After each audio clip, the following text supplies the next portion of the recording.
Franklin's voice actor and motion capture artist Sean Fontano sat down with the YouTube channel Say Cheese, and we covered a couple of things he said about Grand Theft Auto 6. We're going to dive into a couple more topics today, including how he almost quit the GTA 5 project altogether, what he thinks about Rockstar making billions, and one of his favorite moments on set that I found absolutely hilarious. So I want to begin with how Franklin almost quit GTA 5 and how he didn't know that he was working on GTA 5 until almost a year later. Take a look at this right here. They didn't tell you it was Grand Theft Auto yet. No. They didn't tell you, they thought it was Paradox, right? It was called Paradise. Okay, and one day they wanted you to put on a suit and you was like, fuck that shit, I'm out of here. I ain't doing this shit. Yeah, because you got to remember, when I went to go first film, I was fucking, I was overweight. So I got to put on this goddamn scuba diving suit. Now I got this stomach and I'm like, and it's all these people staring at you and shit. It's like 50 to 60 people standing around, cameras everywhere in the studio. And I was like, man, you know what? I can't act because I'm uncomfortable. Because I feel like people saying, look at his stomach. Look at his ass. You know, it's just, so I kind of had talked it with, I quit actually. I was like, man, fuck this stupid shit. And it was called Paradise then, so I was disrespect. I didn't give a fuck. I was like, man, I don't care about this shit, man. Let me take this off. Halfway through filming, it took me a year to start really getting in the groove of it. That's when I found out I was working with Grand Theft Auto. Wow. Because they outed the Michael character. And I said, we working on motherfucking Grand Theft Auto 5? Oh, shit, nigga. Yeah, it took about a year. I was always thinking Paradise, a video game called Paradise. I'm telling you, when I tell you Rockstar is sharp, they sharp, man. They leak things out. They strategically do shit.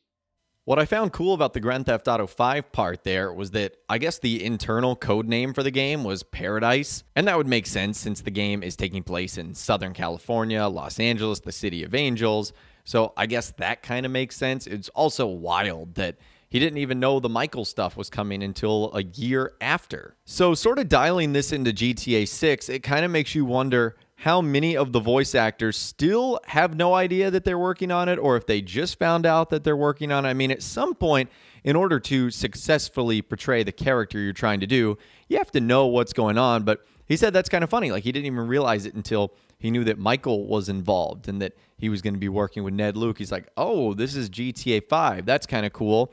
And then him almost quitting because it is a lot more than just voice acting. It is the motion capture artist aspect of it, which is really cool. And then he talks about something at the very end of the video, one of his favorite moments on scene. And this almost made me spit out my drink. It was so funny. There are a lot more moments from these interviews that I will leave a link to in the description and that I highly recommend you check out for yourself. But this moment almost made me burst out laughing. So take a listen to this right here. But that was a cool dog, man. But yeah, everything, man, you see in that game, they really brought it on the set, man. The strippers, it was some strippers came. That was some fun time, you know. I mean, you got a tight ass suit on, and you trying to keep them getting hard and shit. You know what I'm saying? You don't want to stand up, so you sitting like this and shit, you know. So because if you stand up, your boner out here like this. So it was fun. It was cool, man. Yeah. I mean, was that not one of the funniest things ever? I would have loved to seen more behind the scenes stuff, like the making of Grand Theft Auto 5. That just would have been extremely cool to witness. Just the funny moments and hearing them do their takes and their lines and all the dialogue. That would have been really neat. And then the last thing I want to discuss in this video today, and again, they dive into a ton of other topics, including why GTA San Andreas is the best Grand Theft Auto game, his backstory, and all of that.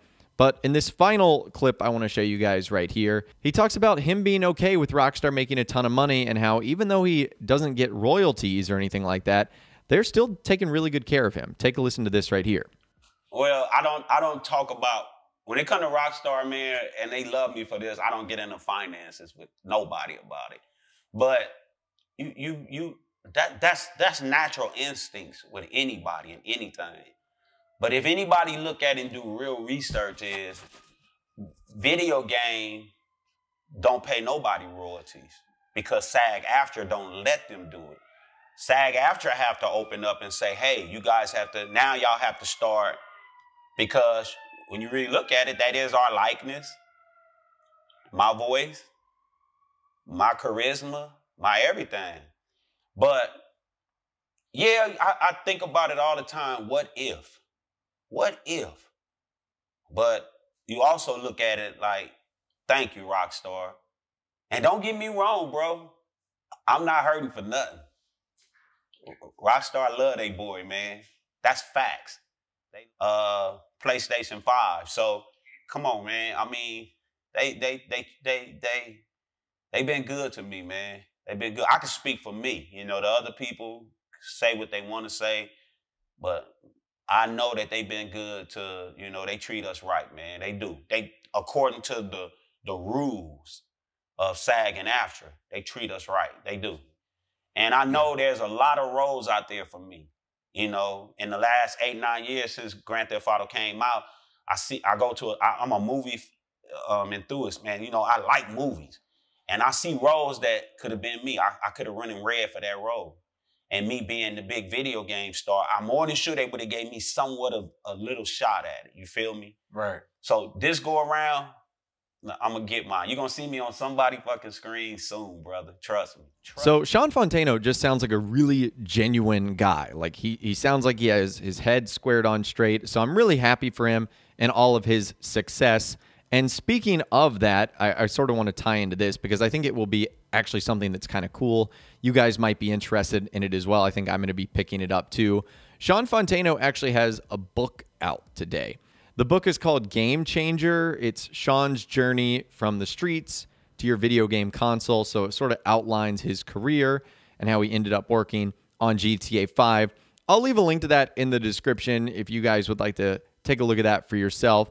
It's actually pretty cool, and if you're into the behind-the-scenes stuff, I would highly recommend picking it up. I'm sure it'll be a pretty easy read. But yeah, I thought this interview was very interesting, and it gave us some cool behind-the-scenes look on Sean's life working on Grand Theft Auto 5, his experiences, some of his favorite moments, some behind-the-scenes stuff.